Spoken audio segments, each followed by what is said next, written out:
Good afternoon, sir. Today I want to discuss the anti-American movements in South Korea, particularly those driven by communist or far-left groups in the 21st century. These movements are deeply rooted in historical grievances, geopolitical tensions, and socio-political dynamics. Interesting. Let's start with some background. What are the historical roots of this anti-American sentiment? The sentiment dates back to the Korean War and the subsequent division of the Korean Peninsula.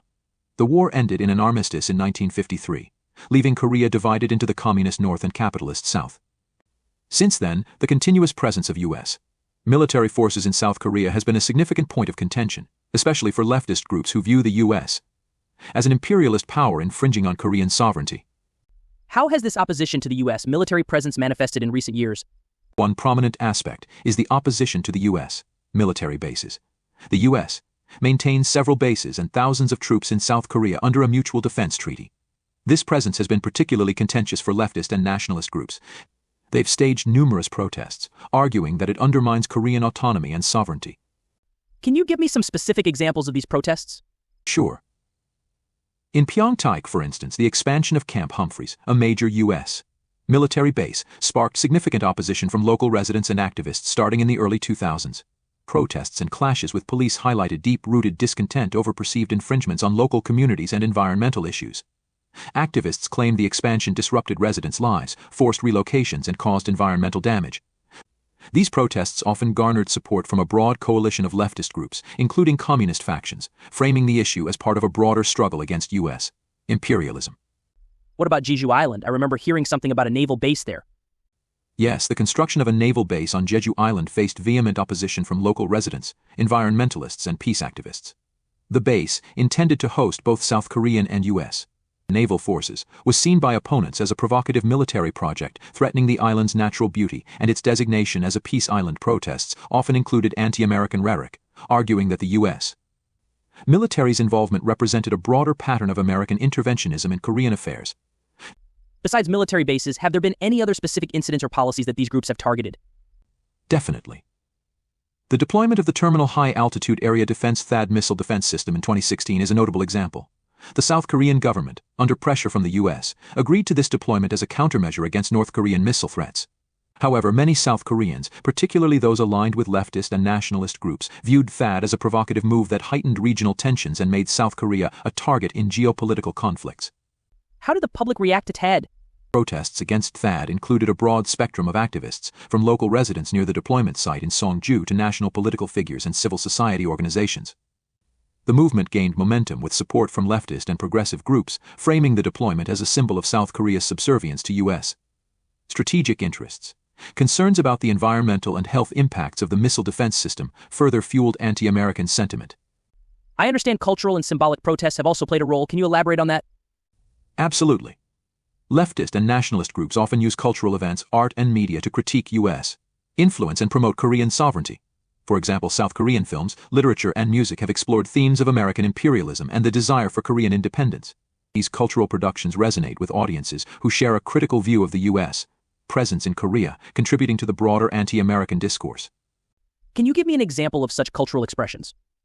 One notable example is the 2013 film The Attorney. It dramatizes the real-life story of a human rights lawyer defending students accused of being North Korean spies during the 1980s. The film touches on themes of government repression, foreign intervention, and the struggle for justice.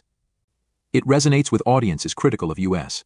support for authoritarian regimes in South Korea's history, helping to sustain and propagate anti-American sentiments by connecting historical grievances with contemporary issues.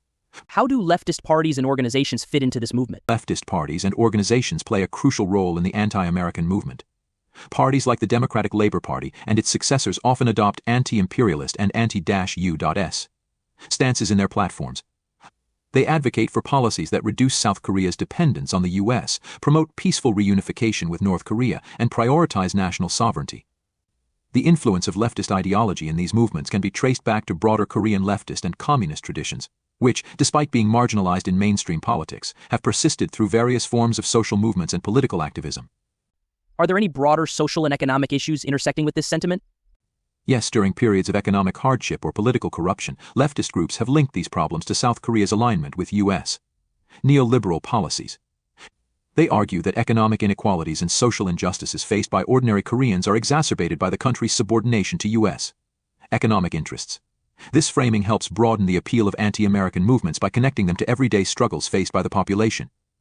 How do these movements respond to geopolitical events, particularly tensions between North Korea and the U.S.?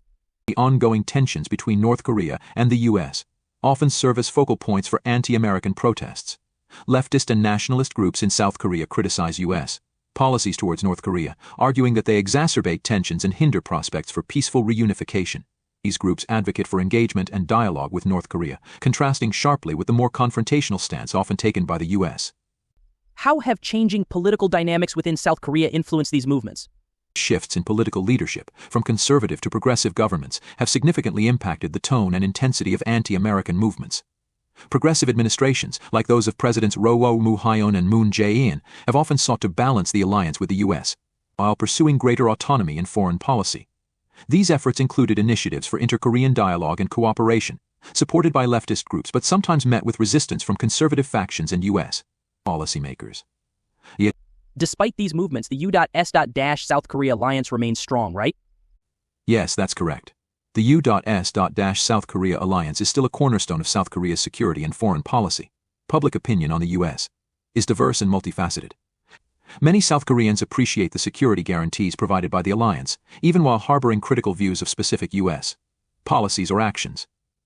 The relationship is complex, reflected in varied responses to anti-American movements, ranging from support and sympathy to opposition and skepticism.